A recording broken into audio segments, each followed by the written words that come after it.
This channel does not promote any violent, harmful, or illegal activities. All content provided by this channel is meant for an educational purpose only. ধর্ষণ তখনও হবে BJP এলেও হবে, অপরাধীর জাত এবং অপরাধীর রাজনৈতিক রং দেখা হবে না। মাঝখানে বাম জামানায় কিছুদিন পুরসভা বলে কিছু ছিল না। ওয়েস্ট বেঙ্গল গভর্নমেন্ট যে দুর্গাপুজোকে ফান্ডিং করছে, আপনি জানেন কত টাকা ফান্ডিং করেন?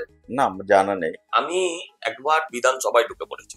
140 কোটির দেশে 115 কোটির বেশি হিন্দু হওয়া সত্ত্বেও আরে তারা মেরেছিলাম বলে তারা আজকে বড় বড় অনেকে নেতা হয়েছে, অনেকে ভালো জায়গায় কর্পোরেটে চাকরি করছে। কন্যাশ্রী দেবেন, আবার কন্যাদের রেপ করবেন, কন্যাদের চাকরি খাবেন, এখানটা আমার আপত্তি আছে। আমি আমার ছেলেকে একদিন বললাম যে তুই এখনো ঘুমোচ্ছিস, তুই কিছু করছিস না, তোর বয়সে আমি 3 বার জেল খেটেছি। আমি ধরে নিলাম সজল ঘোষ ওয়েস্ট বেঙ্গলের মুখ্যমন্ত্রী। না, আমি এটা ধরতে পারছি না। এটা নিয়ে আমি কথাও বলতে রাজি না। আপনারা দিলীপ দারে বিয়ে নিয়ে এত পড়েছেন কেন? আপনাকে লোক যেভাবে জানে আর আপনি অরিজিনাল যেটা, সেটার মধ্যে কি কোনো পার্থক্য আছে? আমার দেশে হওয়া উচিত ছিল অর্থনৈতিকভাবে পিছিয়ে থাকা মানুষকে সামনে নিয়ে আসা, তার ধর্ম দেখে নয়। ধর্ম দেখেছে দেশ। গল্পটা ভুলে গেছেন? একজন বাবা 5টা ছেলেকে 5টা লাঠি দিয়েছিল, বললো ভাঙো, সবাই পটপট করে ভেঙে দিল। বিজেপি কত সিট পাবে? আমি জ্যোতিষী নয়, কত সিট পাবে।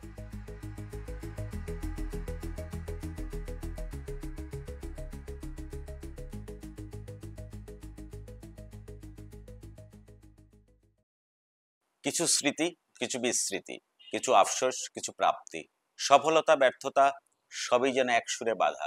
চেনা মানুষের অচেনা গল্প হবে মগজমারির আড্ডায়। তাহলে দেখতে থাকুন আজকের পর্ব। নমস্কার সবাইকে, মগজমারির আর একটা পডকাস্ট এপিসোডে আপনাদের স্বাগতম। আমরা আজকে রয়েছি রাজনীতি ব্যক্তিত্ব সজলদার বাড়িতে। স্যার কেমন আছেন? ভালো আছি, আপনারা? আমার প্রথম প্রশ্ন যেটা একদম আজকে আপনার সঙ্গে সব ধরনের অ্যাসপেক্ট নিয়ে আমরা কথা বলবো।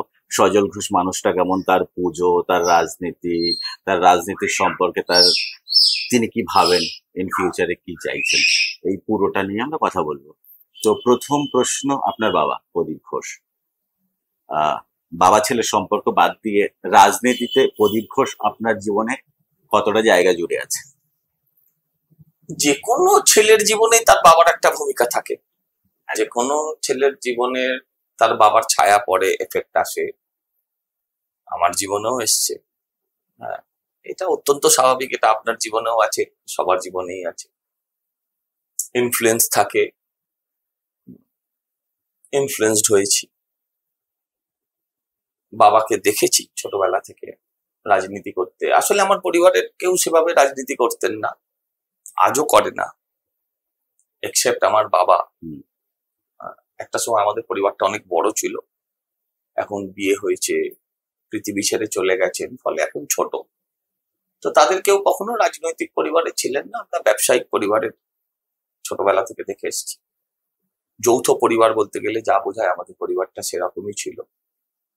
আর বাবাও খুব একটা চাইতেন না যে আমি রাজনীতি করি। আমার রাজনীতি স্টাইলটা, বাবার রাজনীতি স্টাইলটা বাবার পছন্দ হতো না হয়তো। আচ্ছা, সেখানে সবসময় মতৈক্য ছিল না, মত অনৈক্য অনেক ছিল, কিন্তু একটা পারস্পরিক সম্মান বোধ ছিল, এটা বলতে পারি।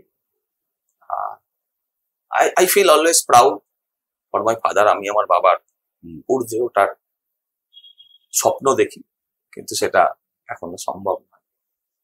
বাবা নিজেকে যে খুব বড় রাজনীতিতে ছড়িয়ে দিতে চেয়েছিলেন তা নয়।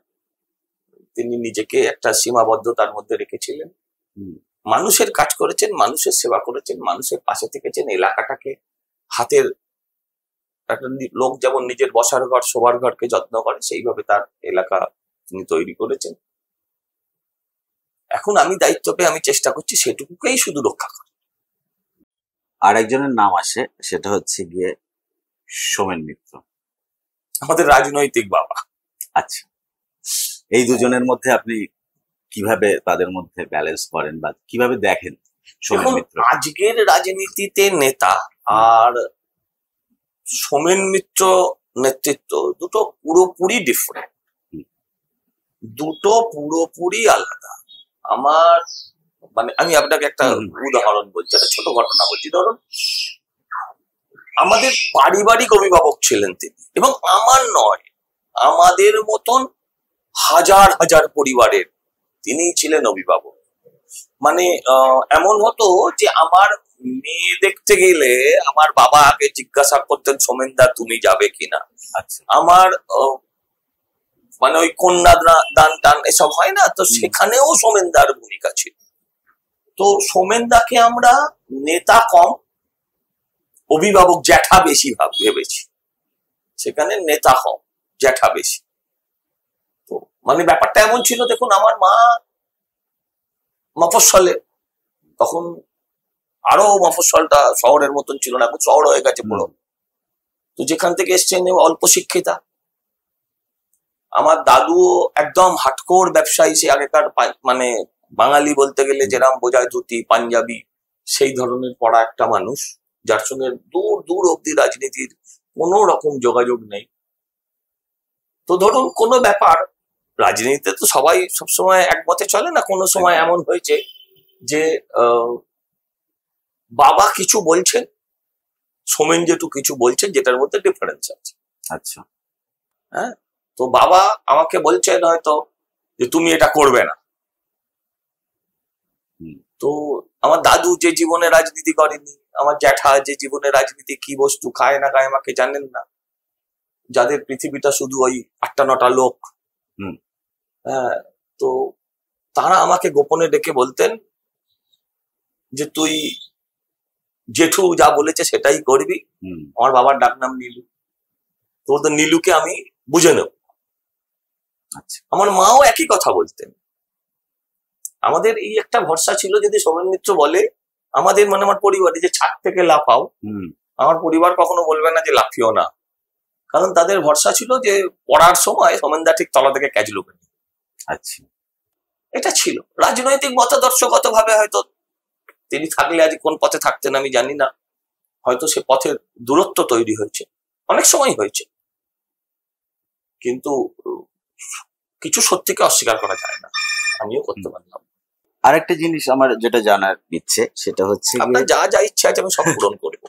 সেটা হচ্ছে কি যে যখন আপনার বাবার সঙ্গে রাজনৈতিক একটা বিরোধ তৈরি হতো, মানে আপনার বাবার চিন্তাধারা আপনার চিন্তাধারার মধ্যে যখন একটা বিরোধ তৈরি হতো, এই আলোচনাটা কিভাবে ঠিক হতো? এই আমি আমার বাবার সাথে আপনার সাথে যদি 1 ঘন্টা কথা বলি, আমি যত কথা বলেছি আমি আমার বাবার সাথে কখনো কোথাও 1 ঘন্টা কথা বলি। আচ্ছা, আমাদের পরিবারটা একটু কনজারভেটিভ, তো সেখানে এখন হয়তো অনেক আগের মতো নেই কনজারভেটিভ ব্যাপারটা। আমি আমার পিসিমাকে আপনি বলি, মানে রাদার বলতাম, আমার জ্যাঠাকে আপনি বলতাম, বাবাকে আপনি বলতাম না, হয়তো ঠাকুরদাকে আপনি বলতাম, আমার বাবা ঠাকুরদাকে আপনি বলতেন। আচ্ছা, আমার জ্যাঠা ঠাকুরদাকে আপনি বলতেন। ফলে একটা বেটা ছেলেদের মধ্যে একটা দূরত্ব থাকতো একটু।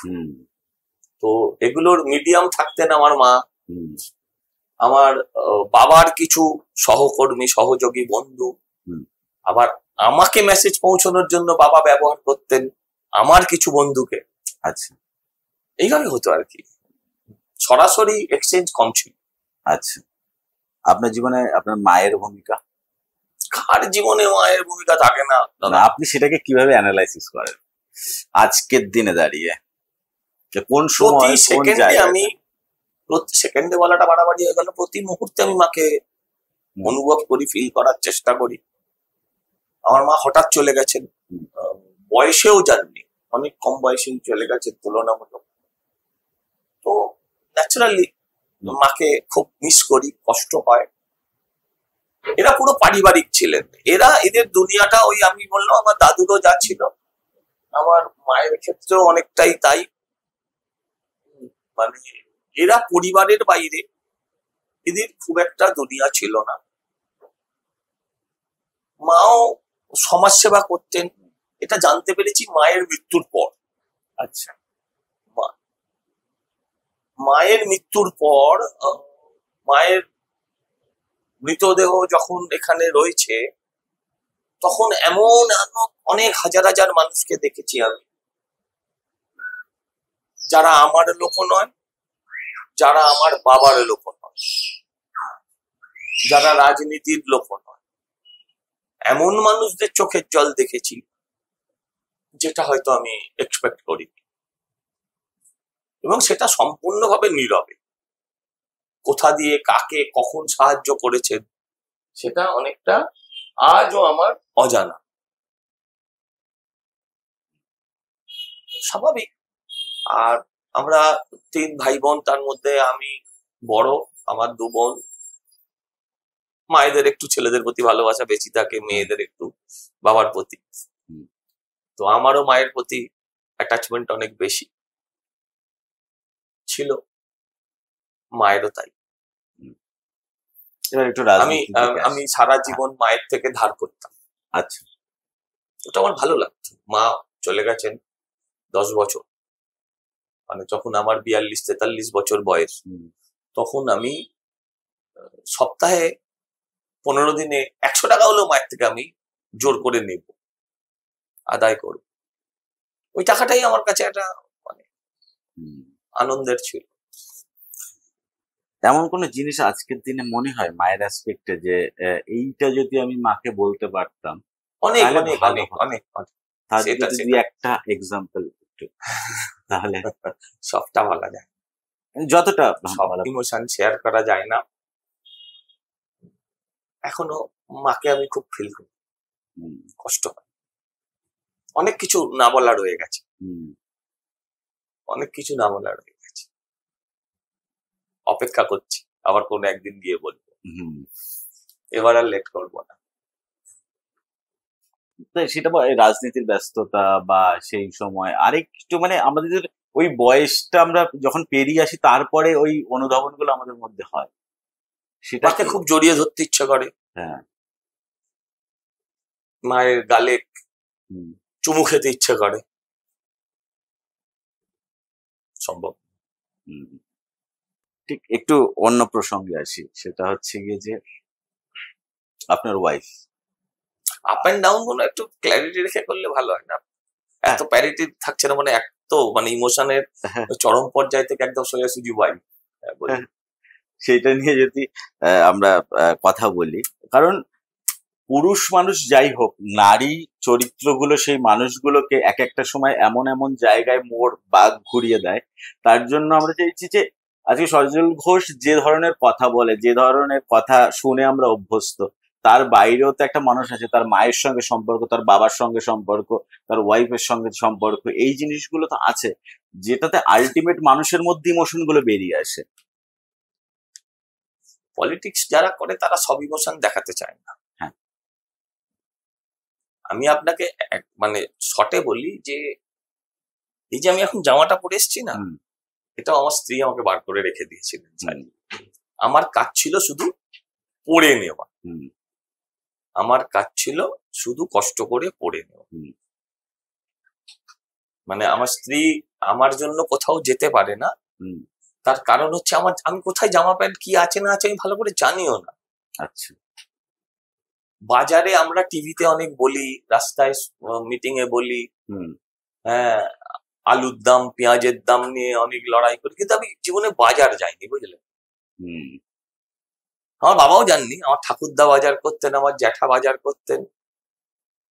এখন অবশ্য বাজারের অনেক ব্যবস্থা হয়ে গেছে, আমার স্ত্রী যে বাজার করতে হয় তা নয়, ম্যানেজমেন্ট সব এনটিআর। এই বাড়ির ইলেকট্রিক বিল কি হয় আপনি যদি আমায় জিজ্ঞাসা করেন আমি বলতে পারবো। আজকে একটু পরে আমি কি খাবো সেটাও আমি বলতে পারবো। অবশ্য আমি খাবার পরেও খানিকক্ষণ বাদে বললে আমি কি খেয়েছি সেটাও বলতে পারবো না, সেটা কথা নয়। কিন্তু আজকে যে বাড়িতে কি রান্না হচ্ছে এটা আমার জানা, আর আমার জানার ইচ্ছেও নেই। সে আমার অনেক সময় অনেক ক্ষেত্রে রাজনৈতিক কাজেও আমাকে সাহায্য করে দেয়, যতটা ভেতর থেকে করা যায় করে দেয়। অনেক অবদান আছে, অনস্বীকার্য। আমরা যখন ঠিক করলাম যে আপনার ইন্টারভিউ নেব, তো সবার আগে হচ্ছে কি যে নম্বরটা আমার কোথা থেকে জোগাড় হবে সেইটা নিয়ে একটা বিষয় হলো, এবং আমি অবাক হয়ে গেলাম যে ফেসবুকে আপনার নম্বরটা পাবলিক এবং ফোন করলে আপনিই ধরেন। তো অন্য নেতাদের তো নম্বর এইভাবে পাবলিকলি থাকে না। আমি বলতে পারবো না সেই বিষয়ে। আমারটা আছে। কেন? আমার একটাই ফোন, 24 ঘন্টা অন থাকে, আমি 24 ঘন্টা ধরি। হুম। হ্যাঁ, বিরক্ত হয় মাঝে মাঝে, বিরক্ত হই না তা নয়, যে কাজের কথা না বলে যে আপনি কেমন আছেন, কি দাদা ভালো আছো, এগুলো শুনলে রাগ হয়, অ্যাকসেপ্ট করি। ওরা না থাকলে আমি থাকতাম। রাজনীতিতে তারই অস্তিত্ব আছে যার জনভিত্তি আছে। তো আজকের দিনে জনভিত্তি রাখার ফোনটাও অবশ্যই একটা ব্যাপার। তারা না থাকলে তো আমার কোনো অস্তিত্ব। একটা জায়গায় আপনি বলেছিলেন যে আমি এমপি মেটেরিয়াল নই। মিথ্যা কথা বলি তো না, আমার প্রশ্ন তারপরে সেটা হচ্ছে কি, জি তাহলে আপনি কাউন্সিলর মেটেরিয়াল, মানে টিকিট পেয়েছেন আপনি, তারপরে আপনি এমএলএ মেটেরিয়াল, বরানগরে দাঁড়িয়েছিলেন আর কি, হেরেছেন। তো এই যে তাহলে এমএলএ মেটেরিয়াল অব্দি আপনি পৌঁছে গেছেন, এবার এমপি মেটেরিয়াল হওয়ার জন্য আপনি কি করছেন? আমি কিছু করছি না, আমি করতেও চাইছি। রাজনৈতিক নেতা তো জনভিত্তিক মানুষ, তো সেটার জন্য এমপিদের জনভিত্তি কমে যায়। আচ্ছা, এমপিদের জনভিত্তি কমে যায় কারণ তারা থাকে সবসময় ব্যস্ত থাকেন অনেক অন্য কাজে। সংবিধান, পার্লামেন্ট, দিল্লিতে থাকা, এগুলো ভারী ভারী বড় বড় ব্যাপার। আমি সেটা থেকে এখনই বিচ্যুত হতে চাই, মানে যেটার মধ্যে আমি আছি সেটার বাইরে আমি যেতে চাই। আমরা একটু হই হই করে বড় হওয়া ছেলে, পাড়া, ক্লাব, দুর্গাপুজো, কালী পুজো, খাদ্য মেলা, পাখির মেলা, কুকুরের শো, রক্তদান শিবির, এইসব মানে সমাজের মধ্যে, সামাজিকতার মধ্যে থাকতে বিশ্বাস।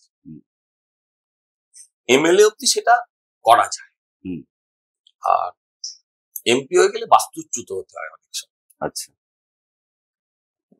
এই সেটার থেকে আমি একটু। সজল ঘোষের দুর্গাপুজোয় প্রতি বছর কিছু না কিছু ইস্যু তৈরি হয়, সজল ঘোষের দুর্গাপুজো নয় এখন। দেখুন, সোমেন মিত্র মারা গেছেন, বেশ কয়েক বছর হয়েছে, এখনো পুজোটা সোমেন মিত্রের আছে। আচ্ছা, ফাটাকেষ্ট মরে গেছেন, বহু বছর হয়ে গেছে, এখনো পুজোটা ফাটাকেষ্টর আছে। সেরকম এই পুজোটা এই বছর 90 বছর। এই পুজোটাকে মানুষকে চিনিয়েছে যে ব্যক্তিটি, তার নাম প্রতীক ঘোষ, আমার স্বর্গীয় পিতা। তো আমি বিশ্বাস করি পুজোটা তার, আমি জাস্ট তার ব্যাটনটা নিয়ে দৌড়ছি। এরপরে আরো কেউ ধরবেন, কালের নিয়মে নিশ্চয়ই একদিন সকলকেই ফেড হয়ে যেতে হবে। তখন যদি আমার নাম আসে আসবে, যদি অতদিন ধরে রাখতে পারি। কিন্তু ভারতবর্ষের মানুষকে, পৃথিবীর মানুষকে এই পুজো, এখন পৃথিবীটা ছোট, মোবাইলের দৌলতে, ইন্টারনেটের দৌলতে, তো ভারতবর্ষ বলুন, পৃথিবী বলুন, এই পুজোটাকে যে চিনিয়েছেন, এই পুজোটাকে নিয়ে যে আলোচনা করছেন, সেখানে আমার ভূমিকা, নিশ্চয়ই আমার ভূমিকা ছিল তখনও। পুজোটা প্রদীপ ঘোষের। বিতর্কগুলো কেন তৈরি হয় প্রতি বছর? এটা নিয়ে একটা বিতর্ক, ওটা নিয়ে একটা বিতর্ক, এই বিতর্কগুলো কারণটা কি? প্রতি বছর হয়, বিগত 2 বছর আমি যবে থেকে ভারতীয় জনতা পার্টিতে আছি তবে থেকে বিতর্ক। তার আগে হতো। দেখুন, মানে এটা দুর্ভাগ্যজনক, আমরা অনেক অ্যান্টি গভর্নমেন্ট থিম করেছি, প্র্যাকটিক্যালি আমাদের বড় হয়ে আসা, বড় হয়ে ওঠা, আজকে রাজনীতিতে যেখানে দাঁড়িয়ে আছি, সবকিছু থেকে একটা সিপিএম বিরোধিতার, একটা চরম বিরোধিতার, সব রকম ভাবে বিরোধিতা, ছাত্র রাজনীতির প্রোডাক্ট আমরা। যে ভাষাটা ওরা বুঝতো, যে শব্দগুলো ওরা বুঝতো, সেই শব্দ সেই ভাষাতে কথা বলেছি। অনেক জেল জরিমানা হয়েছে, এতটা অসভ্য ছিল না। এটা আমি দায়িত্ব নিয়ে বলতে। আচ্ছা, তাদের আমরা অনেক অ্যান্টি গভর্নমেন্ট থিম করেছি, তখন অ্যান্টি এস্টাবলিশমেন্ট অনেক কথা বলেছি। পুলিশকে অনেক হয়রান হতে হয়েছে এই জিনিস সামলাতে। তাহলেও বলি কখনো পুলিশ এইগুলো করে। আজকে যে খারাপ লাগে না, এখন ভালোই লাগছে। প্রতি বছর 1 ঘন্টা 2 ঘন্টা করে, একদিন 2 দিন করে বন্ধ করে, মাইলেজ দেয় আর কি, আমাকে ভালোবাসে। আপনার প্রতি ভালোবাসাটা একটু বেশি। হ্যাঁ, আমিও তোদের একটু বেশি ভালোবাসি না। ভালোবাসা তো অলওয়েজ রেসিপ্রোকেট, আমি যেমন বাসি ওরাও আমায় বাসে। আপনি কংগ্রেস থেকে শুরু করে তারপরে টিএমসি, তারপরে বিজেপি, আমরা কেন বলছি? আমরা ওই আপনি শুরু করেছিলেন যেটা দিয়ে, যে বাবার ইনফ্লুয়েন্স কি, বাবার ইনফ্লুয়েন্সে আমি কংগ্রেস, তারপর যখন আস্তে আস্তে বোধ বুদ্ধি হয়েছে, মানে আমি বলছি যখন ইন্দিরা গান্ধী মারা যান তখন আমার 12-13 বছর বয়স। তো ইন্দিরা গান্ধী মারা গেলে দেশের কি ক্ষতি হবে এটা আমার বোঝার বুদ্ধি ছিল, কিন্তু আমার খুব কান্না পাচ্ছিল তাহলে দেশটার আগামী দিন কি হবে, আমরা চলবো কেমন। সোমেন মিত্র এখানে আমাদের নেতা, ফলে স্বাভাবিকভাবে কংগ্রেস যখন রাজনৈতিক ভাবে বুঝতে শিখেছি, তখন দেখেছি যে এই রাজ্যে অনেক অধিকার মানুষের হরণ করেছে সিপিএম। আজকের এসএফআই যাদের দেখছেন, আজকের মানে এসএফআই কে আমরা সন্ত্রাস ফেডারেশন অফ ইন্ডিয়া বলতাম।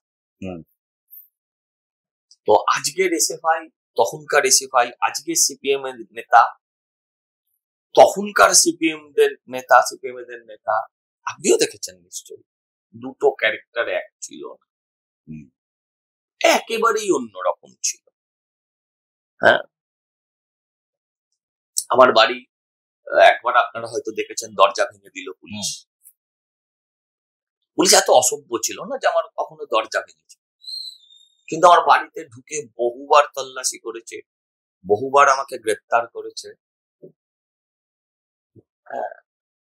সবসময় যে আমি কিছু করিনি এমন নয়, বহু ক্ষেত্রে ওরা বলেছিলাম যে ভাষা বোঝে, যে শব্দ বোঝে, সেই শব্দ প্রতিশব্দ আমরা দিতাম।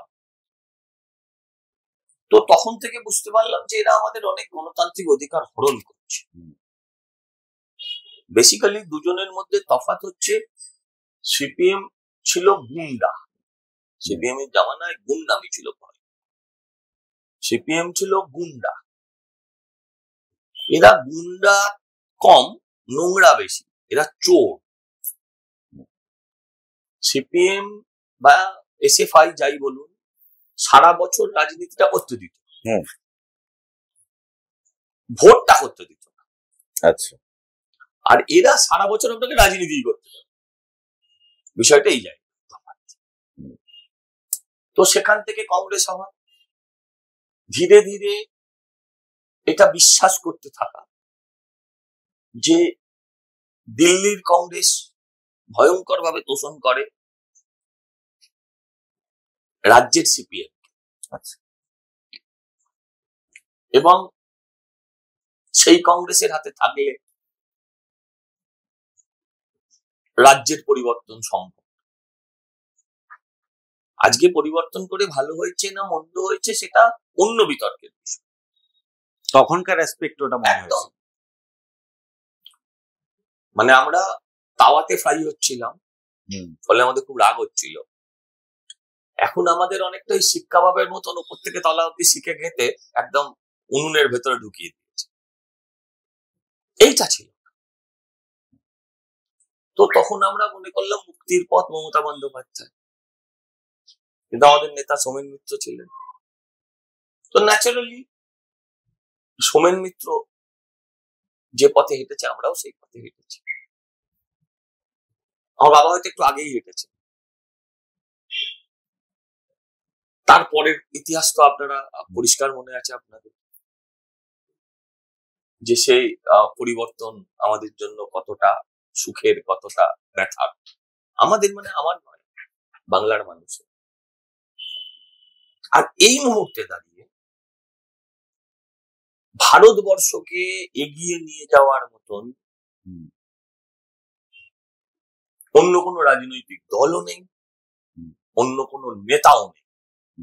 দেখুন, ভারতবর্ষ সবসময় এটা গণবিপ্লবের দেশ নয়, এটা কোনো না কোনো ব্যক্তিকে কেন্দ্র করেই আবর্তিত হয়েছে। আপনি গান্ধীজি বলুন, আপনি নেতাজি বলুন, আপনি ইন্দিরা গান্ধী বলুন, আপনি যাকেই বলুন, ইন্দিরা গান্ধীর পর আর দেশকে চালিয়ে নিয়ে যাওয়ার মতন সেরকম কোনো, রাজীব গান্ধী ওয়াজ আ গুড ম্যান, কিন্তু ইন্দিরা গান্ধীর ভেতরের যে শক্তিটা ছিল সেটা রাজীব গান্ধীর মধ্যে ছিল বলে আমার বিশ্বাস হয় না। আর এখন তো কিছুই নাই, ছেড়ে দেন। তো এখন একটাই মাত্র লোক আছে, এবং এটাও ঠিক যে তারা কিন্তু সিরিজ অফ পার্সন তৈরি করে যাচ্ছে। অটল বিহারী বাজপেয়ী থেকেই আমরা যে পার্টিতেই থাকি না কেন, বাজপেয়ীজির সময় থেকেই আমাদের আসক্তিটা কিন্তু ওই দিকে গেছে। একটা দেশকে দেওয়া লিডারশিপ, ওই 13 দিনের সরকার, প্রথমে 13 দিন, তারপর 13 মাস, ওই যে সরকার, ওই যে চলে যাওয়ার লাস্ট স্পিচ, এগুলো আজও আমাদেরকে নাড়া। ক্রমশ দৃঢ় থেকে দৃঢ় নেতৃত্ব এসছে। বিরোধীরা যাই বলুক না কেন, বিরোধীদের একটা ব্যাপার আছে, দেখবেন যখন বাজপেয়ীজি এলেন, বিজেপি হিন্দুত্বের কথা বলে, এটাকেও বুঝতে চায় না যে হিন্দুত্ব আবার পরধর্ম সহিষ্ণুতার কথা বলে। লোকে গেরুয়াটাই দেখতে পায়, গেরুয়ায় কি রাগ আমি জানি না, গেরুয়ার আরেক প্রান্তে যে সবুজ আছে সেটা অনেক সময় আপনারাও দেখতে পান না। তো যখন বাজপেয়ীজি এলেন, তখন এই কংগ্রেস বা অন্যান্য যে রাজনৈতিক দলগুলো, এত রাজনৈতিক দল তখন ছিল না, রাজনৈতিক দলগুলো রেড়ে করে উঠলো সাম্প্রদায়িক। তারপর ফোকাসে যখন লালকৃষ্ণ আদবানি এলেন, তখন তারা দেখতে পেলেন যে বাজপেয়ীজি ভালো, লালকৃষ্ণ আদবানি। তারপর মোদিজি ফোকাসে বলছে লালকৃষ্ণ আদবানি খুব ভালো, মোদিজি বল। এখন আস্তে আস্তে ফোকাসে আসছেন অমিত শাহ। এখন মোদি ভালো, অমিত শাহ খারাপ। যেদিন যোগীজি ফোকাসে আসবে, আমি শিওর সেদিন ওরা মোদি অমিত শাহের পেছনে একটা আলোর চক্রও দেখতে পাবে, ভগবান দেখবে, স্বয়ং বিষ্ণুকে দেখতে পাবে। হ্যাঁ, তো দেশকে চালাতে গেলে সবসময় উদারতা ভালো, কিন্তু দৃঢ়তাও প্রয়োজন। যে দৃঢ়তা ইন্দিরা গান্ধীর পর কোন কংগ্রেস নেতৃত্ব দেখাতে, ইন্দিরা গান্ধীর সঙ্গে সম্মত আজকের দিনে যখন বড় হয়েছে, ছোটবেলার ভালোবাসাটা অন্য, সেটা অন্ধ। বড় হয়েছি যখন বুঝতে শিখেছি হোয়াট ইজ হোয়াট। যে ইতিহাস পড়ানো হয়েছে আমার আজ মনে হয় সেই ইতিহাস তো সত্যি নয়, আরো অন্য ইতিহাস আছে যেগুলো আমাদের পড়ানোই হয়নি। বাংলার বহু রাজার নাম আপনি বলতে পারবেন না, বিক্রমাদিত্যের ইতিহাস আপনার কাছে নেই, শশাঙ্কের ইতিহাস আপনার কাছে নেই। আমরা বাবার হলো আবার জ্বর সারিল ঔষধে শিখে গেল, আমার কোনো আপত্তি নেই সেটা, কিন্তু অনেক কিছুকে মুছে দেওয়া হয়েছে। ঐতিহাসিকরাও তো কোনো না কোনো মানসিকতার কোনো না কোনো এ থাকে, তো তাদের পেন দিয়েও সেইগুলোই ঝরে পড়ে। এখানে আমার একটা প্রশ্ন আছে, যেটা আমি বলছিলাম যে কেন, তো সেই কারণেই আজকে মনে হয় যে ভারত, দেখুন আমি বিশ্বাস করি, কঠিন ভাবে বিশ্বাস করি, আমি আমার সংস্কৃতিতে বিশ্বাস করি। হ্যাঁ নিশ্চয়ই, আমি ভালোটাকে অ্যাডপ্ট করবো না কেন, সেটা যদি আমার বাইরেরও হয় আমি তাকে অ্যাডপ্ট করবো, but not at the cost of my culture.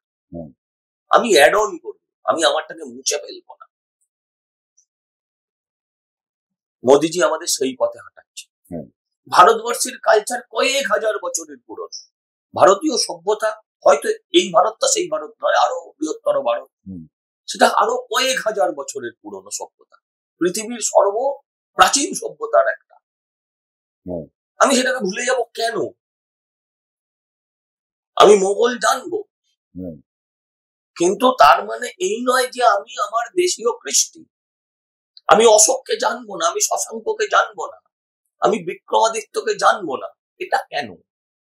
ওই বললাম ইতিহাসের লেখকরা ওই একটা রামধুন আছে, আপনি গাইতে পারেন? তাহলে 2 লাইন গান না, আমার গলা দিয়ে গান শুনলে লোকে হাসবে। আপনি আমি আপনাকে বলছি না, আমি ট্রাই ফাই কিছু করবো। ওই যে রামধুনের ভেতরে ঈশ্বর আল্লাহ তেরে নাম সবকো সম্মতি দে ভগবান, তো আল্লাহ তো ওখানে ছিলই না। আমি আল্লাহকে অসম্মান করতে চাই না। আজকে যদি মমতাদি বলেন, মমতাদি ওই বাংলার গান বলে, যেটা বাংলার সঙ্গীত বলে একটা গান করেছেন, সেখানে তাকে কিছু ডিস্টর্ট করেছেন, কোড বলেছে এটা করা উচিত। আমার মনে হয় সরকারি আইনজীবীরা ভুলে গেছিল, তারা যদি বলতেন এটা গান্ধীজিও করেছে, এটা গান্ধীজিও করেছেন, কেন করলেন? আল্লাহ ঢোকালেন কেন? আল্লাহর গান তো, নজরুল ইসলামকে নিয়ে তো আমাদের কোনো আপত্তি নেই, তার গান নিয়ে তো কোনো আপত্তি নেই। সুফি গান তো আমরা অন্তর থেকে শুনি। কাজী নজরুল ইসলামের প্রচুর শ্যামা সঙ্গীত আছে, আছে তো, আছে, কেন থাকবে না? আমাদের তো রামকৃষ্ণদেবকে নিয়ে কোনো আপত্তি নেই। রামকৃষ্ণদেব তো মানে ইসলামেও ট্রাই করে দেখেছেন, ইসলামিক কালচারকে, তাদের ঈশ্বরকেও তিনি প্রার্থনা করে দেখেছেন। আমাদের তো সেখানে আপত্তি ছিল না, তাকে ভগবান মানে। কিন্তু আপনি ন্যারেটিভস গুলো দেখুন, সেই তখন থেকেই এটা হয়েছে। গান্ধীজি বহু মন্দিরে গিয়ে নামাজ পড়ে এসছেন, কোন মসজিদে গিয়ে তিনি ঈশ্বর প্রার্থনা করেন। সারা পৃথিবীর মানুষকে উনি টুপি পরিয়েছেন, ভারতবর্ষের মানুষকে উনি টুপি পরিয়েছেন, কিন্তু উনি নিজে কখনো টুপিটা পরেন, যেটাকে আমরা গান্ধী টুপি বলি। একটা ছবি দেখাতে পারবেন গান্ধীজি টুপিটা পরে আছে? কাউকে দেখাতে পারবেন? একটাও দেখাতে পারবেন? সারা দেশের তৎকালীন নেতাদের দেখবেন সবাই গান্ধী টুপি পরে আছে। যে এই যে সেকুলারিজম, এটা তো মেকি, এটা তো সিউডো, তো এটাকে কেন মানবো? আমি নজরুল ইসলামকে মানবো, আমার তো আবুল কালাম আজাদকে নিয়ে কোনো সমস্যা নেই, আমার তো আব্দুল কালামকে নিয়ে কোনো সমস্যা নেই, আমার আজকের আব্দুলদের নিয়ে সমস্যা। কিন্তু আপনার একটা কমেন্ট দেখলাম কাশ্মীর প্রসঙ্গে, আপনি বলেছেন এটা পেহেলগামে যে ঘটনাটা ঘটলো, সেটা বলেছেন আপনি এটা সরকারের ব্যর্থতা। আছে তো, ব্যর্থতা আছে তো, আমার দল তোমায় বলেনি তুমি কথা বলবো। ব্যর্থতার মধ্যে দিয়ে তো মানুষ শেখে। আর পৃথিবীতে সব মানুষ সবসময় সফল হয়েছে? কোন মানুষ সবসময় সফল হয়েছে? সব মানুষ ছেড়ে দিন, কোন মানুষ তার জীবনে ব্যর্থতা নেই? নিশ্চয়ই আছে। নেতাজিও তার আজাদিন ফৌজ একটা জায়গায় এসে আটকে গেছিল। গান্ধীজি সব আন্দোলন সফল হয়েছে, হয়নি? তো আমার দলেও যে সেটা সফল হবে এমন কথা মানবো কেন, বলবো কেন? ব্যর্থতার দায়কে স্বীকার করার মতন শক্তিটাও ভেতরে থাকা উচিত। এই জন্যই মোদিজি আমাদের নেতা, এই জন্যই মোদিজি আমাদের নেতা। আমি আপনাকে একটা কথা বলি, আপনি পেহেলগাঁও তুললেন, আমি পেহেলগাঁওর কথা বলছি, ওখানে একটা স্টেট গভর্নমেন্ট আছে, স্টেট গভর্নমেন্টের একটা নিজস্ব ইন্টেলিজেন্স আছে। আপনি বলুন তো, আপনি যদি আমার পাড়ায় পুলিশ হয়ে আসেন, আপনি আমার পাড়ার গলি গুজি বেশি চিনবেন, মানুষজন বেশি চিনবেন, না আমি বেশি চিনব? ওইখানকার যে বাসিন্দা তারাই চিনবেন। তো স্টেট গভর্নমেন্টের যারা ইন্টেলিজেন্স, তারা তো কাশ্মীরের বাসিন্দা, তাদের ভাষা এক, তাদের ধর্ম এক, তাদের কালচার এক, সেই বেশি জানবে না সিআরপিএফ এর যে লোকটা বাংলা থেকে ওখানে গেছে, বা আর্মির যে লোকটা আপনি ধরুন হিমাচল থেকে ওখানে গেছে, সে বেশি জানবে? এক। দুই, আমরা রে রে রে রে করে উঠছি যে ব্যর্থ ব্যর্থ ব্যর্থ। আমি আপনাকে একটা প্রশ্ন করি, কোন দেশে অ্যাক্সিডেন্ট হয় না? অ্যাক্সিডেন্ট হওয়া মানে তো কোথাও ব্যর্থতা। ডিজাস্টার হওয়া মানে তো কোথাও ব্যর্থতা। আমেরিকাতে টুইন টাওয়ার ছেড়ে দিন, পেন্টাগন, হার্ট অফ ইউএস, সেই টুইন টাওয়ারও তো ওই পেন্টাগনেও তো হিট করে দিয়েছে একদম সন্ত্রাসবাদ। তারা তাদের দুজন রাষ্ট্রনায়ককে হারিয়েছে সন্ত্রাসবাদের কাছে।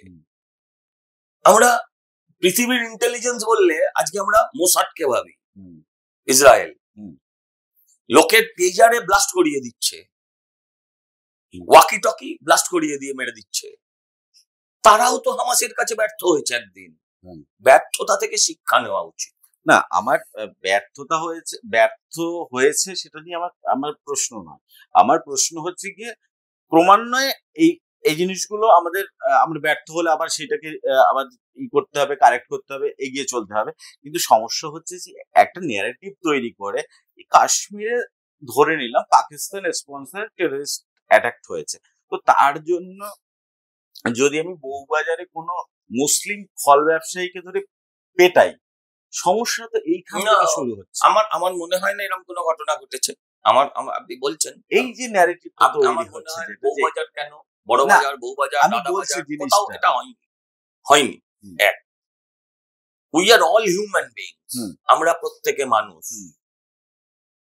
যদি আজকে এমনি কেউ গুলি চালিয়ে দিত তাহলে যে ন্যারেটিভ ক্রিয়েট হতো, যদি আপনাকে আপনার ধর্ম জেনে আপনার প্যান্ট খুলিয়ে পরীক্ষা করে, প্যান্টের খোলার পর যৌনাঙ্গে কোথাও ধর্ম নিরপেক্ষ লেখা নেই, হ্যাঁ, তখন যদি আপনাকে গুলি করে তাহলে আপনি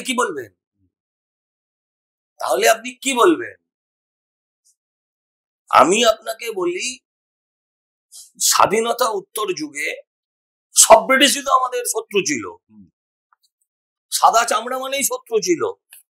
এই ঘটনাগুলো কি সাধারণ মানুষের মনে একটা ঘৃণা সৃষ্টি করে না? যে তুমি আমায় গুলি করলে একরকম,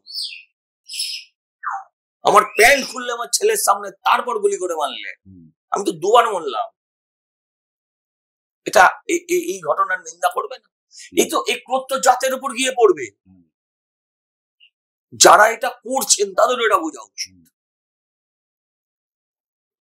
যারা এটা করছে, দেখুন, যুদ্ধ হলে সাধারণ মানুষ মরে, তো যখন আমার সাধারণ মানুষ মরবে তখন আমি পাকিস্তানি কোন সাধারণ মানুষের কথা ভাববো কেন? আমি গান্ধীজি হতে পারবো। এক্ষেত্রে শান্তি মানে শ্মশানের শান্তি, কবরের শান্তি আমি চাই। আমরা একই বৃন্তে দুইটি কুসুম, হিন্দু মুসলমান। শুধু হিন্দু গাইবে কেন? মুসলমানকে দিয়েও গাওয়ান। আমি আপনাকে বরঞ্চ একটা কথা বলি, সবাই বলছে 370 ধারা তুলে দিল, কি হলো না হলে সব বলছে। মোদিজি 14 সাল থেকে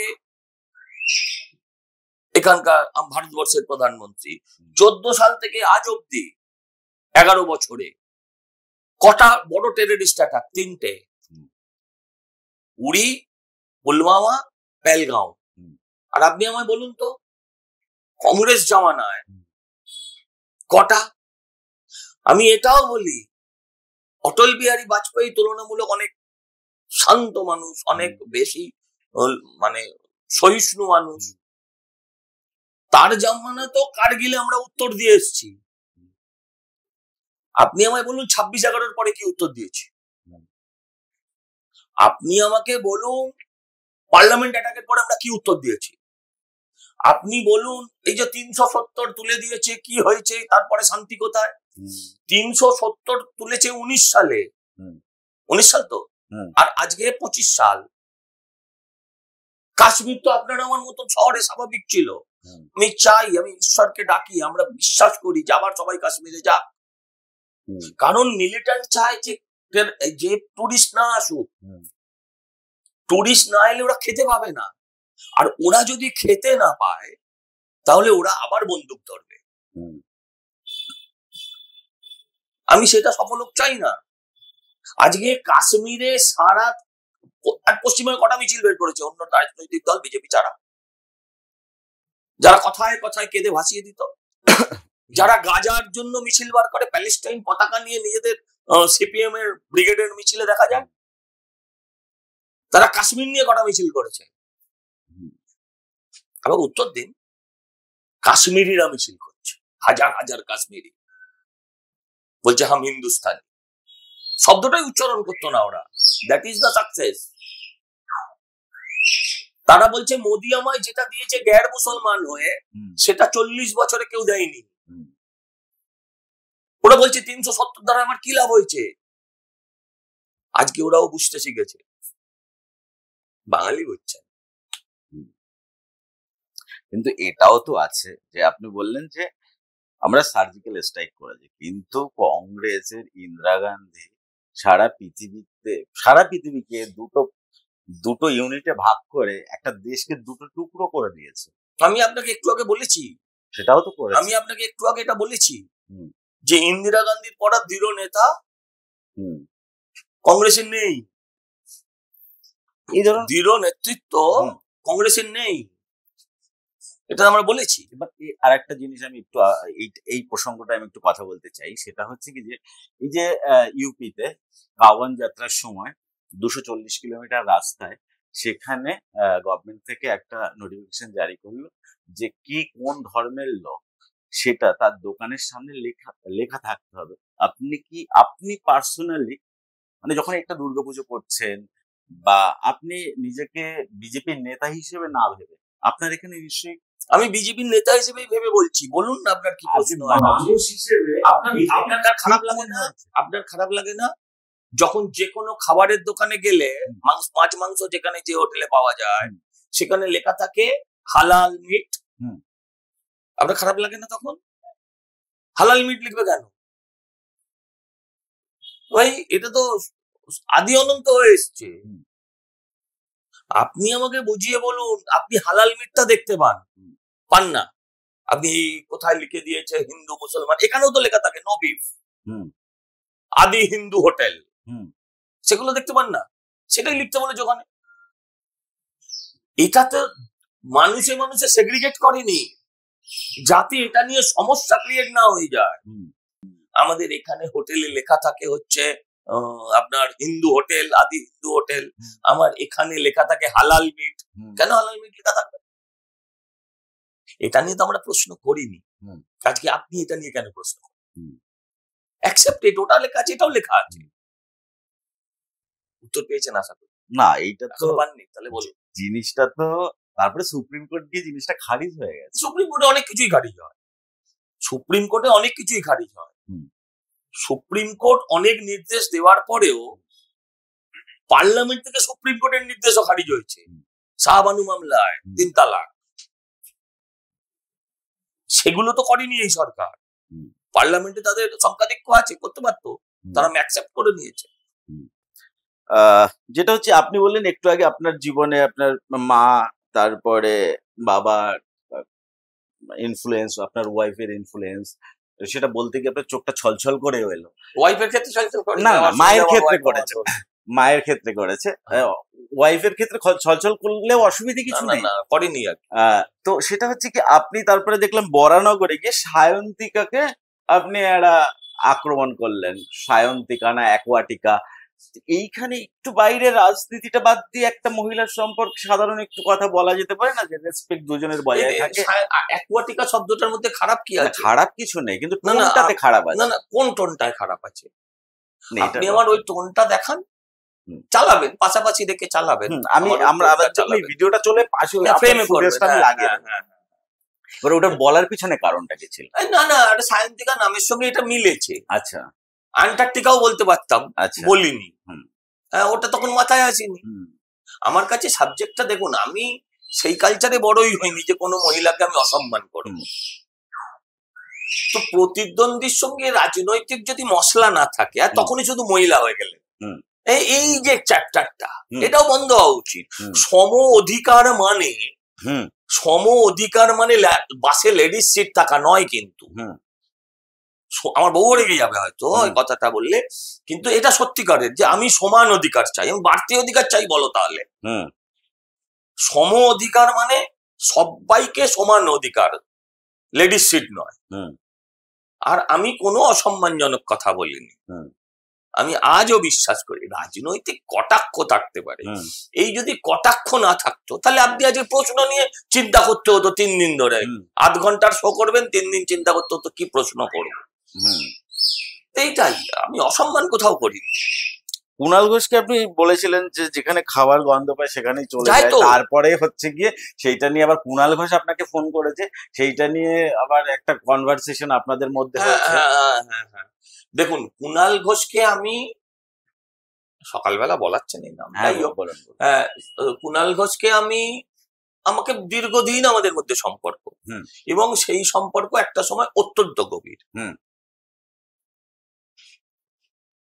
ওই একটা গান আছে, যখন বন্ধু শত্রু হয়ে যায় তখন সেটা ভয়ঙ্কর হয়, হিন্দিতে আছে, দোস্ত ভি কভি দুশ্মন বন জাতা হ্যায়।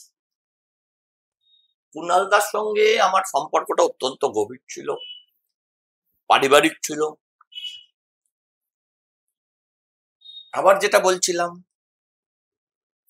ऐसा भी वक्त आता है जब दोस्त भी दुश्मन बन जाता है, সেটা আমাদের মধ্যে হয়নি, রাজনৈতিক বিচ্ছেদ হয়েছিল। আমি যখন সিদ্ধান্ত নিই যে আমি আর তৃণমূল করব না, আর প্র্যাকটিক্যালি আমি 10 বছর আমি কোনো রাজনীতি করি। কুণাল ঘোষ যখন জেলে, যখন রোজ বলছে মমতা সবচেয়ে বড় চোর, তখন আমি কুণাল ঘোষের পক্ষে। আর সেই অবস্থায় তৃণমূল আমাকে আদর করবে এটা ভাবারও কোনো কারণ ছিল না, কিন্তু আমি কুণাল ঘোষের সাথেই ছিলাম। রাজনৈতিক বিচ্ছেদ যখন হচ্ছে, মানে বিচ্ছেদ মানে আমি যখন অফিসিয়ালি তৃণমূল ছেড়ে বেরিয়ে আসছি এবং বিজেপি জয়েন করছি, আমি প্রথম তাকেই জানি। তো হি ওয়াজ দ্য অনলি পার্সন যে চেষ্টা করেছিল আমাকে রাখার, এটাকেও অস্বীকার করছি না আজকে। তো তার পরবর্তীকালে আমি নির্বাচনে দাঁড়াই। নির্বাচনে দাঁড়ানোর পর আমার আমি একটা হসপিটাল চালাই, তো এখানে ছেলেদের তো খাওয়াতে হবে। তো বিরিয়ানি হচ্ছে একটা এমন আইটেম যাতে আপনার পেট ভরে যাবে, যাতে আপনি চিকেন, মাটন, আলু, পেঁয়াজ সবই পেয়ে যাবেন তার ভেতরে, একটা বক্সে দিলে কমপ্লিট হয়ে যায়। ফলে সবাই খায়, ভালো আনন্দ করে খায়। তো আমরা বিরিয়ানি বানাচ্ছিলাম আমার হসপিটালের ছাদে, ওখানে আমার কিচেন আছে, হসপিটালে রান্না হয়, তার পাশে যেহেতু ওই টিমটাই এই কাজটা করছিল, তারা আমায় বলেছিল দাদা আমাদের এখানে কোথাও না অ্যারেঞ্জ করে আমার ওখানে করে নিলে সুবিধা হয়, করেছিল। হসপিটাল থেকে ওর বাড়ির দূরত্ব বেশি দূর নয়। ও বিরিয়ানির গন্ধ পেয়েছে, তার আগে বেচারি ভেতরে ছিল, অনেকদিন খাওয়া দাওয়া ভালো হয়নি, গন্ধ পেয়ে চলে এসছে। এবার এলো তো এলো, ক্যামেরা নিয়ে এলো, 2 প্যাকেট বিরিয়ানি, 4 প্যাকেট বিরিয়ানি বললেই আমরা খুশি মনে দিতাম। ক্যামেরা নিয়ে এসে দেখানো হলো বিরিয়ানি তৈরি হচ্ছে, বিরিয়ানি তৈরি হচ্ছে। আরে বোম তৈরি বাঁধা হচ্ছে, বিরিয়ানি কি বেআইনি জিনিস? কাউয়া বিরিয়ানি তো হচ্ছে না। টিভি এমন কিছু পেলো না, তো ওটাও দেখালো। আমার তাতেও কোনো দুঃখ হয়নি, আর মজা পেয়েছি। তারপর একটি লোকাল অনুষ্ঠান পাড়ার, যেখানে কুণাল দা এবং আমার দুজনেরই নিমন্ত্রণ ছিল। ঘটনাচক্রে সেখানে দেখা হয়, সেখানে গল্প হয়। তো সেখান থেকে কুণাল দার লোকেরা কিছু ছবি তুললো, আমার তাতে কোনো দুঃখ ছিল না।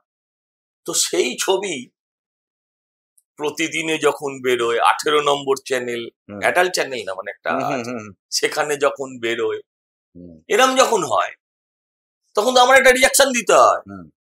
আমি এটাই বলেছি, যেখানে খাবার গন্ধ পায় সেখানে চলে আসে। তারপরে কোনো এক সাংবাদিকের ফোন থেকে আমায় ফোন করানো হয়, আমায় ফোন করে, সে কথা বলার পরে সে চায় আমাকে কুণাল দা কথা বলবে। আমার কথা বলতে আপত্তি কোথায়? আমি বহু সিপিএম নেতার সাথে কথা বলি, তৃণমূল নেতার সাথে কথা বলি, কথা আলাদা জায়গায়।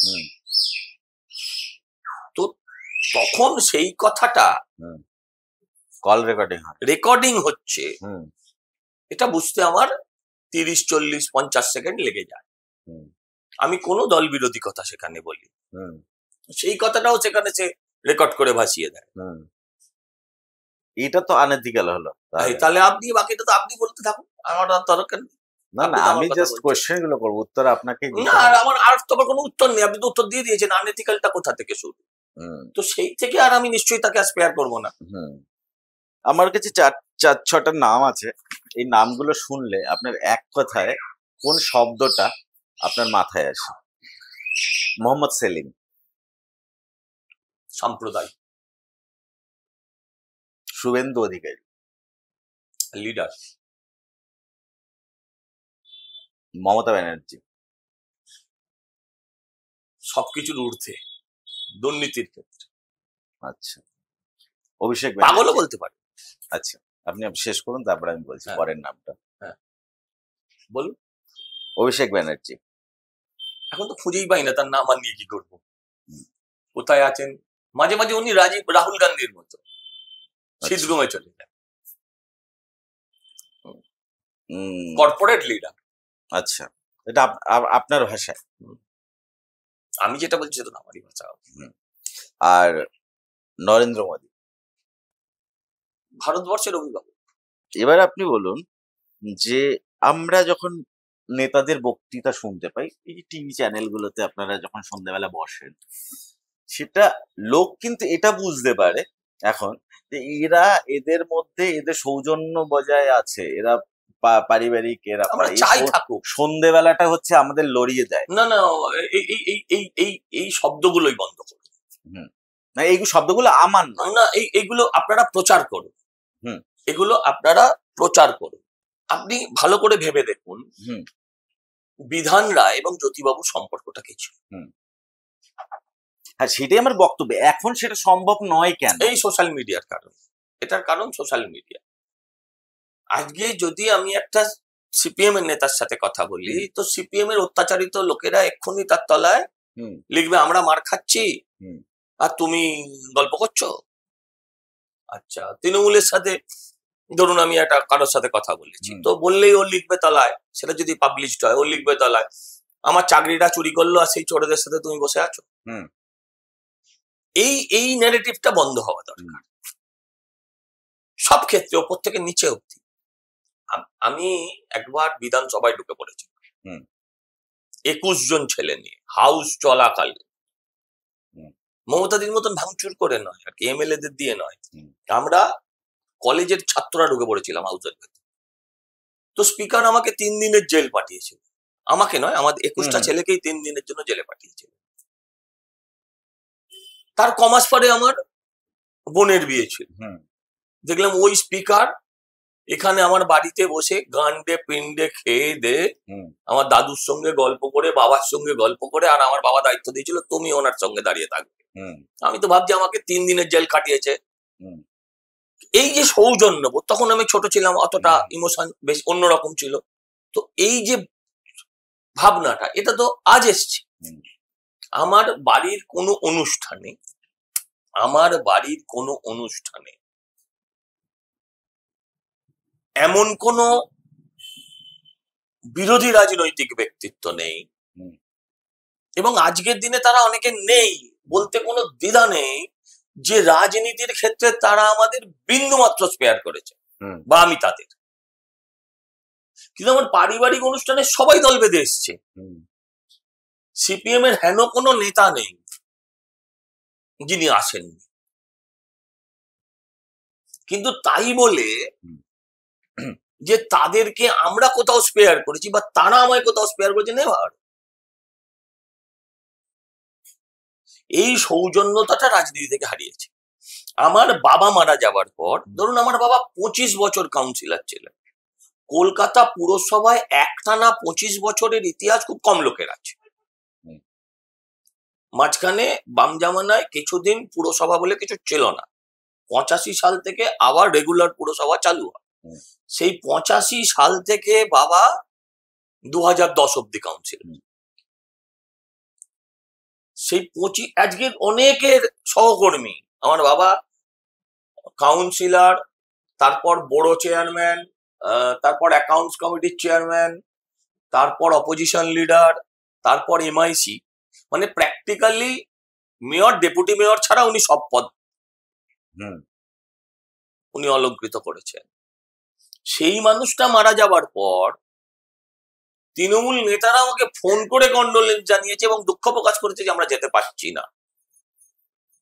এই কালচারটা অত্যন্ত দুর্ভাগ্যজনক। মুশকিল হচ্ছে পৃথিবীটা আয়নার মতন, আপনি যেমন দেখাবেন আপনাকেও তেমন দেখাতে হচ্ছে। আমি এটা বজায় রাখার চেষ্টা করি, কিন্তু হ্যাঁ এই ব্যাপারটা সামনে এলেই অকারণে গালি খেতে হয় এবং নিজের দলের লোকেরা গালি দেয়। আমার কতগুলো একটু ছোট্ট ছোট্ট কোয়েশ্চেন পড়ে যাবো, সেইগুলো হচ্ছে গিয়ে খুব এটা বেশি সময় লাগবে না ওটার জন্য। সেটা হচ্ছে 2026-এ কি হবে আপনার কি মনে হয়? আমার কিছু মনে হয় না, আমি নিশ্চিত। মনে আবার কারণ কি আছে? মানে নিশ্চিত মানে এই সরকারকে কেউ ভোট দেবে না। আপনার প্রেডিকশন কি? এই সরকারকে কেউ ভোট দেবে না। বিজেপি কত সিট পাবে? আমি জ্যোতিষী নয়, কত সিট পাবে সরকারে আসবে এটা বলতে পারি শিওর। হ্যাঁ 100। তাহলে মুখ্যমন্ত্রী কে হতে পারে? এটা দল ঠিক করবে। আমাদের দলে ওই রকম না, আমাদের দলে ওই রকম না।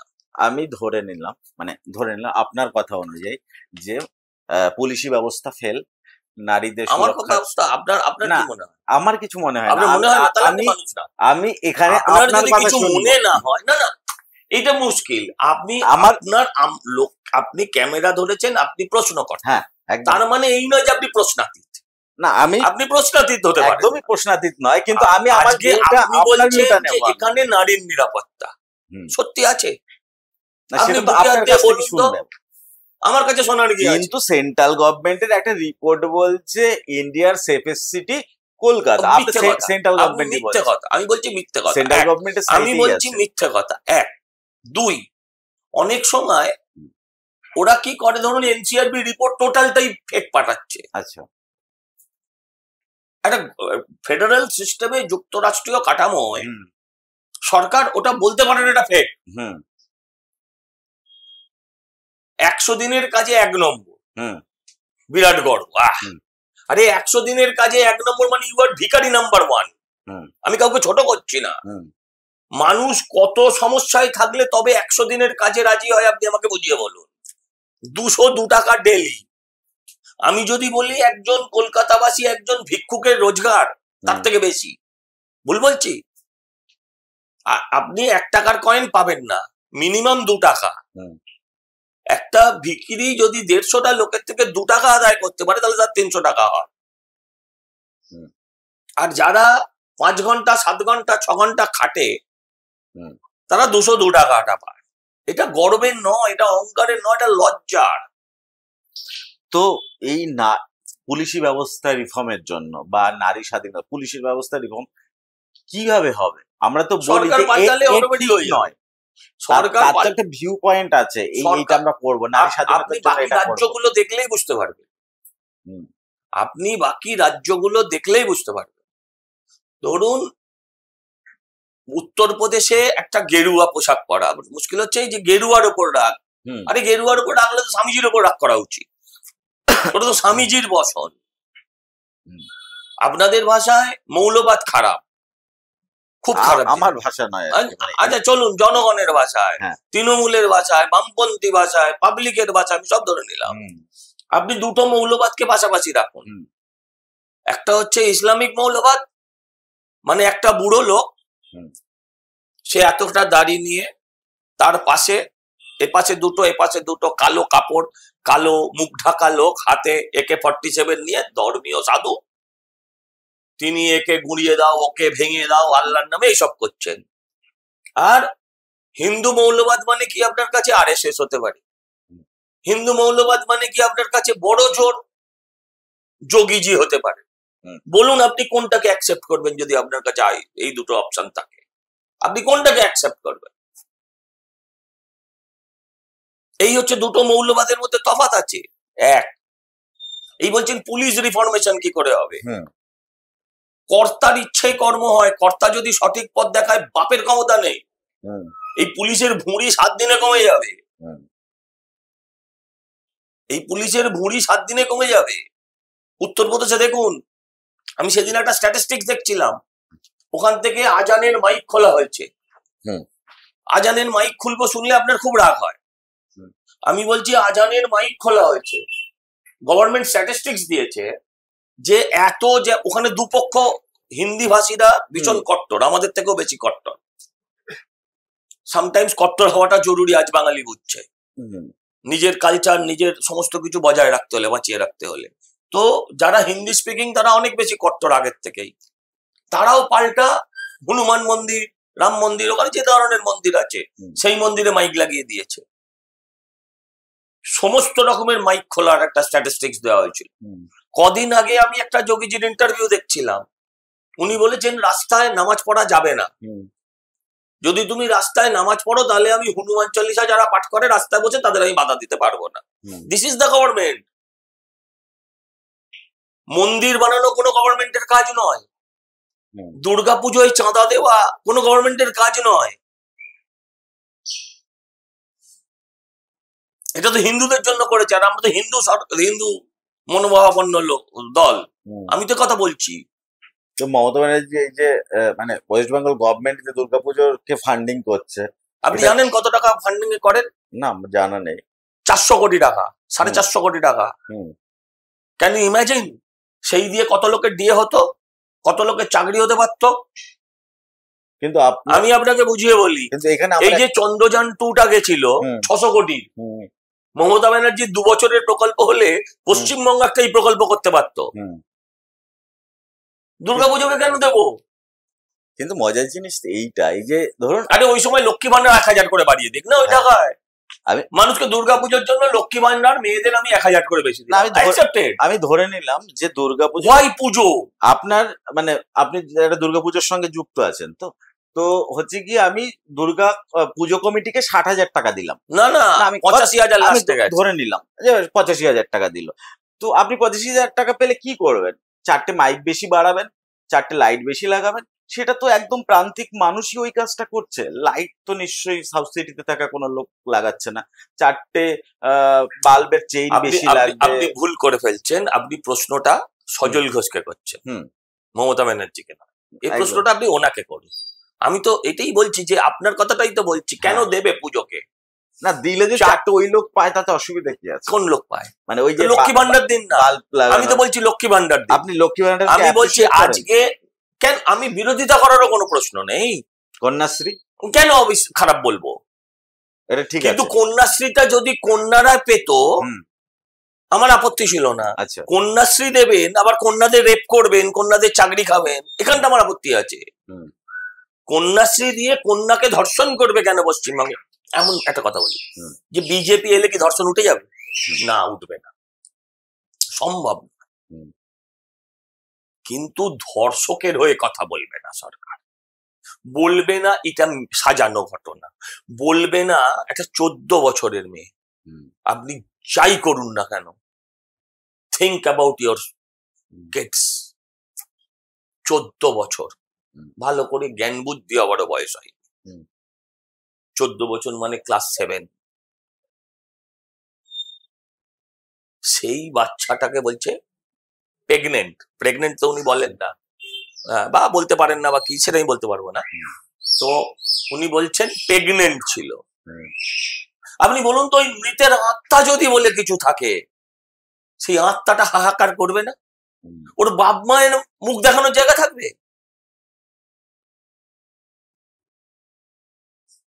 আপনি দুটো ধর্ষক, আপনার সমর্থক হোক যাই হোক, যদি আপনি জেলে ভরে দেন, ক্ষতি কোথায়? লোকে তো আপনাকে ধন্য করতো।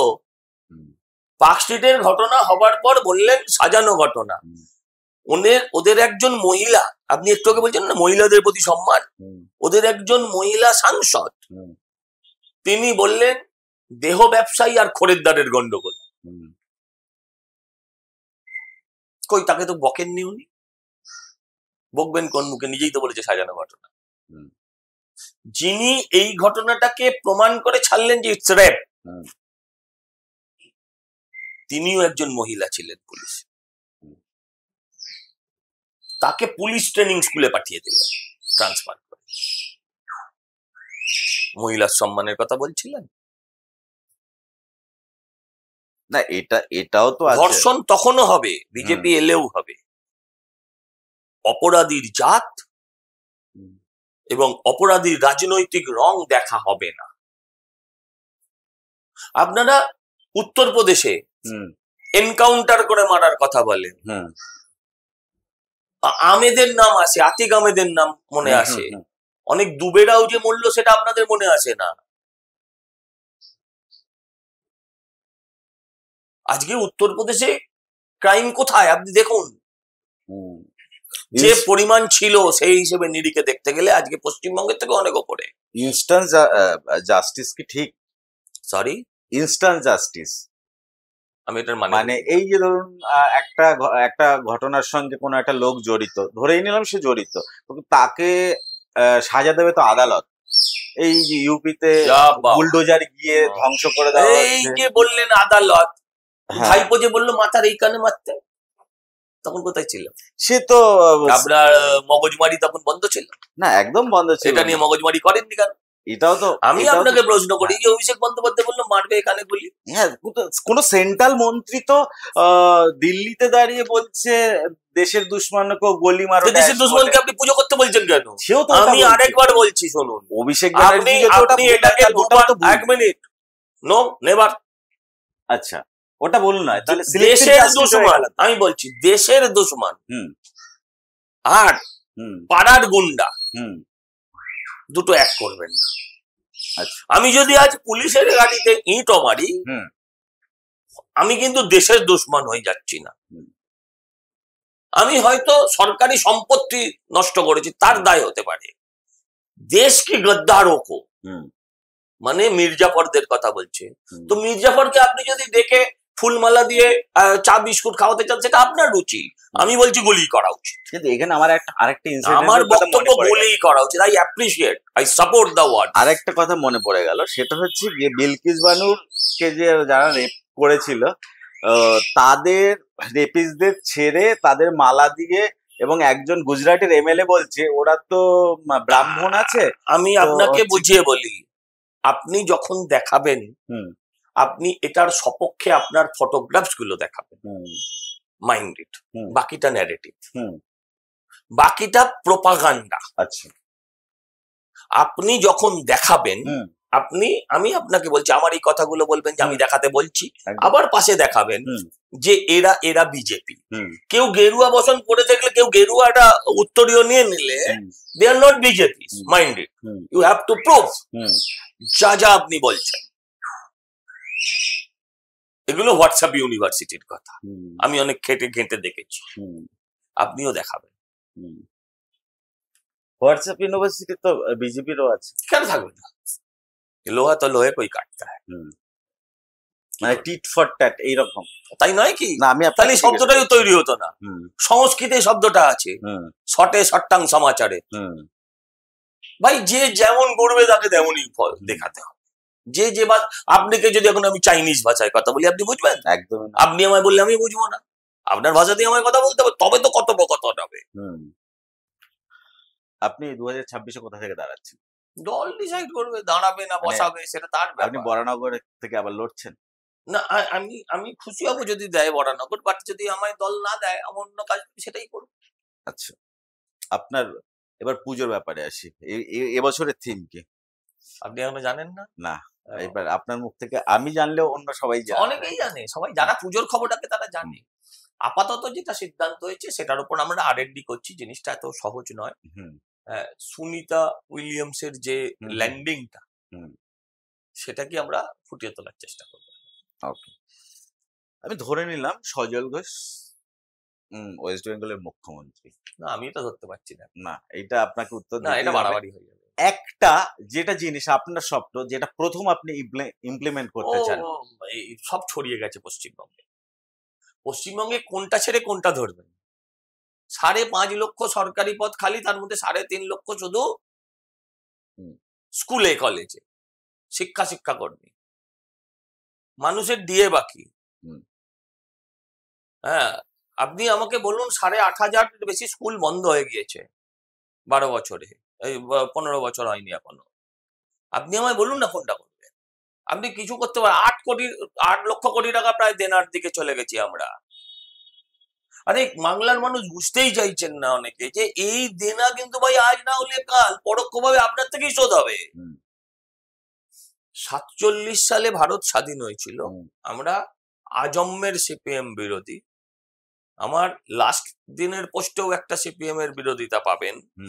তো সেখানে 47 সাল থেকে 2011, আমি চাটায় চুমুক দিচ্ছি ততক্ষণ, আপনি বিস্কুটটা খাচ্ছি, আপনি ততক্ষণ হিসেব করুন কতগুলো বছর। 2 লক্ষ কোটি টাকা দেনা। আর 2011 সাল থেকে আজকে সেটা 8 লক্ষ কোটি টাকা দেনা। এবার তো ট্যাক্স বাড়বেই, সরকার তো আর বলে না এই তোর অ্যাকাউন্ট থেকে 100 টাকা করে কাটা হবে প্রতি মাসে। সরকার ট্যাক্সের মাধ্যম দিয়ে বিভিন্ন ভাবে সে টাকাটাকে তুলে নেয়। আর আপনি দেনা করলে আপনাকে সুদ দিতেই হবে। সরকার বলে না, যে রাজ্য সরকার বলে আমাদের সব সুদ দিতে, তো দেনা করিস কেন বাপ? আপনি আপনার ঘরে যদি যে বছর আপনার পুজোয় আর্থিক সামর্থ্য না থাকে, সেই বছর আপনি পুজোয় কি ছেলে মেয়েদেরকে অত জামা কাপড় বৈভব করেন না তো? আপনি তাদেরকে বোঝান যে বাবা এই বছরটা একটু কষ্ট করে নে। আপনি যদি না করে যে বছরে আপনার আর্থিক সফলতা ছিল সেই বছরের মতন যদি আপনি 2 হাতে পয়সা ওড়ান, বাজি পোড়ান, তাহলে আপনি ধার করেছেন, ধারের সুদ আপনাকেই দিতে হবে। বাপ চলে গেলে বাপের দেনার দায় ছেলেকে শোধ দিতে হবে। এই সরকারে যে আসবে তাকে 8 লক্ষ কোটি টাকা দেনার দায় নিতে হবে।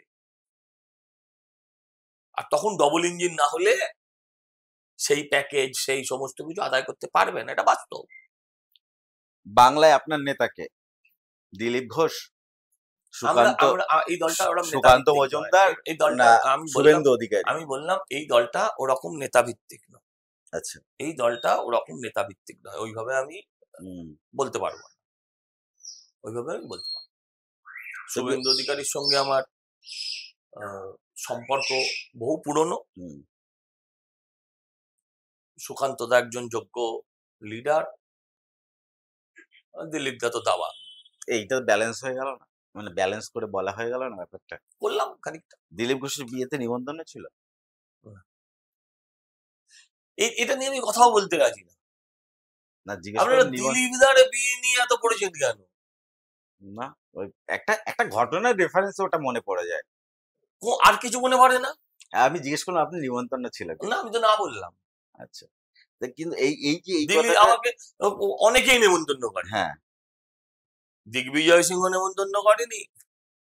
হ্যাঁ, শোভনদা বৈশাখীদের এখনো তো বিয়ে হয়নি, যদিও সিঁদুরদান হয়েছে, নেমন্তন্ন করেনি। এরকম অনেক বিয়ে হয়েছে, একটা দুটো বিয়ে ওরকম। কি যে বলেন আপনারা। এই যে যেটা একটা শোনা যায় সেটা হচ্ছে কি, বিজেপির দুটো প্যারালাল দল চলে, এক দলের নেতা হচ্ছে কি শুভেন্দু অধিকারী, আর একটা হচ্ছে সুকান্ত মজুমদার। এটা কি বাস্তবতা? কখনো? হ্যাঁ, আমি কখনো শুনি। আচ্ছা, যেটা আমি শুনিনি সেটা নিয়ে আমি কি উত্তর দেব? তাহলে আপনার নেতা হচ্ছে, আপনি কিভাবে দেখেন, মানে আপনার রিপোর্টিং কাকে করতে হয়? আমাদের এইভাবে শুভেন্দু অধিকারীকেও রিপোর্টিং করতে হয় না, সুকান্ত দাকেও রিপোর্টিং করতে হয় না, দিলীপ ঘোষকেও করতে হয়, দিলীপ দাকেও করতে হয়। আমাদের একটা অন্য সিস্টেম আছে, আমাদের ওপর স্টেয়ার আছে, তার উপরে স্টেয়ার আছে, ওনারা অনেক দূরে। আপনি যখন আপনার বয়স হয়ে যাবে, রাজনীতি ছেড়ে দেবেন, তো মানুষ আপনাকে কিভাবে মনে রাখলে আপনি খুশি হবেন? পাড়ার ছেলে। আপনি বাইরে যাবেন, দেখবেন অনেকগুলো বেঞ্চি পাতা আছে। আমি রাজনীতির আকাশে অনেক দূর যেতে চাই, কিন্তু কখন ওই পাড়ার মাটিটা থেকে যেন আমি বিচ্যুত না হয়ে যায়। প্রত্যেক দিন আমি ঈশ্বরকে এটা বলি, ওই বেঞ্চিতে যেন আমি 2 ঘন্টা কাটাতে পারি। আমি এইখানে জন্মেছি, এই বাড়িতে জন্মেছি, আমি এইখানেই মরতে চাই। রাজনৈতিক অনেক আকাঙ্ক্ষা আমার মধ্যে আছে, কারণ আমি অন্য অনেক কিছু ত্যাগ করে তো আমি রাজনীতিটা করি, তো রাজনৈতিক আকাঙ্ক্ষা আছে। কিন্তু রাজনৈতিক আকাঙ্ক্ষা মানে এই নয় যে আমি আমার ভিটে মাটি থেকে আমি নিজেকে বাস্তুচ্যুত করবো। আমি পাড়ার ছেলে হিসেবে মরতে চাই। আর একটা যেটা কোশ্চেন, সেটা হচ্ছে গিয়ে, আপনাকে লোক যেভাবে জানে আর আপনি অরিজিনাল যেটা, সেটার মধ্যে কি কোনো পার্থক্য আছে? লোক জানে আমি কি, আমিও জানি আমি কি, দুটো একই। আপনাকে মিস ইন্টারপ্রেট করা হয় বা এরকম কিছু হয় বা বাজারে রাজনীতি এরকম হয়, ওসব নিয়েই ভাবি, হুম।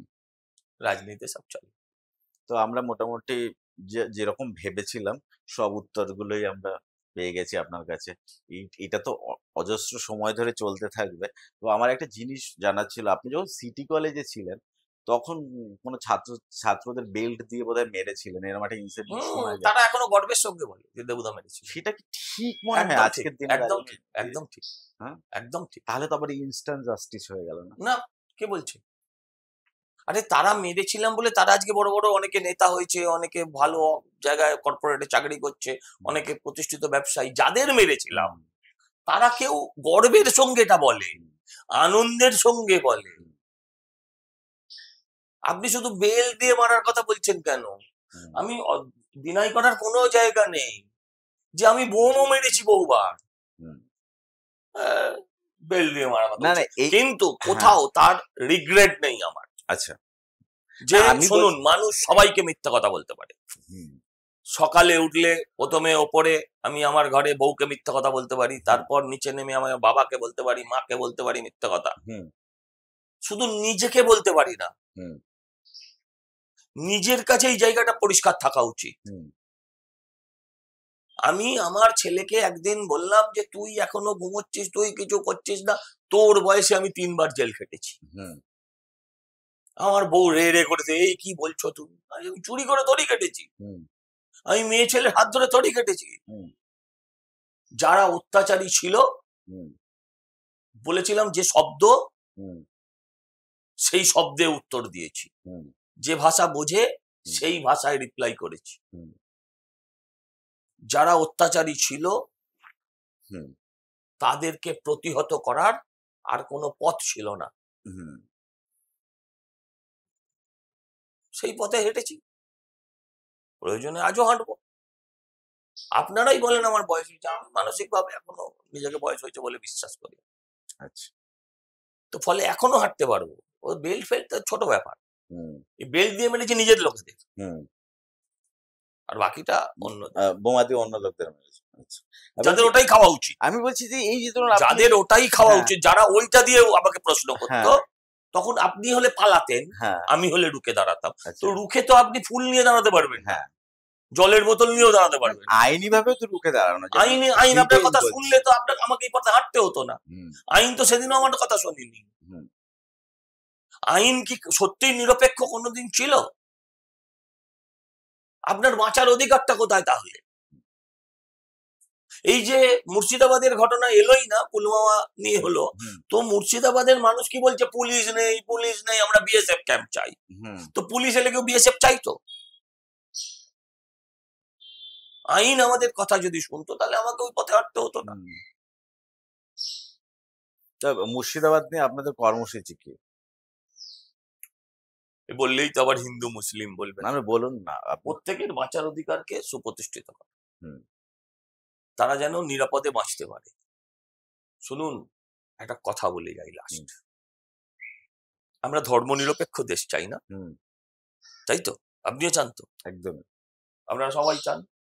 তো দেশ ততক্ষণই ধর্ম নিরপেক্ষ যতক্ষণ অব্দি রাম ভক্ত, শিব ভক্ত, কালী ভক্তরা সংখ্যাগুরু, ততক্ষণ দেশ ধর্ম নিরপেক্ষ। আপনি তাকিয়ে দেখুন, 57টা ইসলামিক দেশ আছে, 140 কোটির দেশে 115 কোটির বেশি হিন্দু হওয়া সত্ত্বেও এই দেশ কিন্তু ধর্ম নিরপেক্ষ সাংবিধানিক ভাবে, প্রশাসনিক ভাবে নয়। কিন্তু যদি সাংবিধানিক আর প্রশাসনিক ভাবে আপনি দেখেন, যদি ধর্ম নিরপেক্ষ হয়, তাহলে শিডিউল কাস্ট, শিডিউল ট্রাইব হওয়ার কথা নয়, সংখ্যালঘু উন্নয়ন পর্ষদ হওয়ার কথা নয়। ধর্ম নিরপেক্ষ, তোমার কাছে সবাই সমান, সংখ্যালঘু কিসের আবার? যদি ধর্মই না থাকবে তাহলে জাতও থাকবে না, যদি জাত না থাকে তাহলে শিডিউল কাস্ট, শিডিউল ট্রাইব থাকবে না। আমার দেশে হওয়া উচিত ছিল অর্থনৈতিকভাবে পিছিয়ে থাকা মানুষকে সামনে নিয়ে আসা, তার ধর্ম দেখে নয়, ধর্ম দেখেছে দেশ। আমার দলও এখন সেটাই আছে, অস্বীকার করার কোনো জায়গা নেই। তো দেশ ততক্ষণ মুসলিম, ততক্ষণ পৃথিবীর সেকেন্ড লার্জেস্ট মুসলিম পপুলেশন, সবচেয়ে শান্তিতে আছে এই দেশ। কারণ এখানে এখনো যারা মন্দিরকে আস্থা রাখে তারাই সংখ্যাগুরু। পাকিস্তানে কে মারছে? সিরিয়ায় যার গলা কাটা হচ্ছে সেও বলছে যে সেই ঈশ্বরের নাম, যে কাটছে সেও সেই ঈশ্বরের নাম করে কাটছে, তার নাম নাকি জিহাদ। পাকিস্তানে মসজিদে বোমা ফাটছে রোজ, স্কুলে বাচ্চা মারছে। কে মারছে? আরএসএস, বজরং দল মারছেন। যারা মারছে তারাও ওই ধর্মেই বিশ্বাস করেন, যাদের মারছেন তারা ওই ধর্ম। সারা পৃথিবীতে এটা। যদি ধর্ম নিরপেক্ষ থাকতে হয়, মুসলিমদের যারা এদেশের মুসলিমদের সবাই খারাপ থরি, কিন্তু যারা খারাপ তাদের বিরুদ্ধে মুসলিমরা রাস্তায় নামছে। আজকে ওয়াকফ বিলের বিরুদ্ধে যারা ভোট দিয়েছেন তারা কি সবাই মুসলমান ছিলেন? অধিকাংশ, ডবলের বেশি তারা তো হচ্ছে হিন্দু যারা ভোট দিয়েছে। কিন্তু মুসলিম অগ্রাসনের বিরুদ্ধে, ধরুন মৌলালিতে যেটা হলো ঝান্ডা খুলে নিল, মুর্শিদাবাদে যেটা হলো, আপনার মোথাবাড়িতে যেটা হলো, বা পরপর যা ঘটেছে, মুসলিম সমাজ তো তার বিরুদ্ধে রাস্তায় নামেনি। নীরবতা কি প্রশ্রয়ের লক্ষণ নয়? এই প্রশ্নগুলো ক্রিয়েট হয়েছে। যোগীজি কটা কথা বলেছেন, সত্যিই ওনাকে মনে হয় যোগী মানতে। যে 100টা হিন্দুর মধ্যে 50টা মুসলিম সুরক্ষিত, উল্টোটা কখনোই নয়। আর কাটোগে তো বাটোগে, এ তো আমাদের ছোটবেলা থেকে আমার বাবাও পড়িয়েছে, আপনাকেও পড়িয়েছে। গল্পটা ভুলে গেছেন? একজন বাবা 5টা ছেলেকে 5টা লাঠি দিয়েছিল, বললো ভাঙো, সবাই পটপট করে ভেঙে দিল।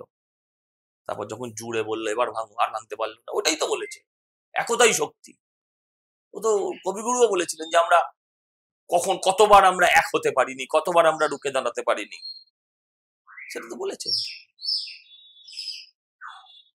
ধন্যবাদ।